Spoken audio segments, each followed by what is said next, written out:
How to delete an Instagram account permanently. Hello everyone. In this video, I will show you how to delete your Instagram account permanently. First, navigate to the Instagram website on your web browser.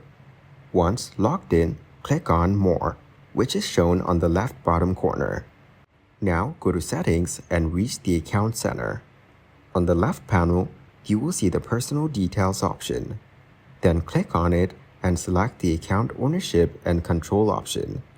After that, choose the Deactivation or Deletion option and mark Delete Account. Lastly, hit the Continue button to delete the Instagram account permanently. Thank you guys for watching this video. Hope you got some value. Make sure to like the video and subscribe to the channel to get notified of new videos. See you in the next one.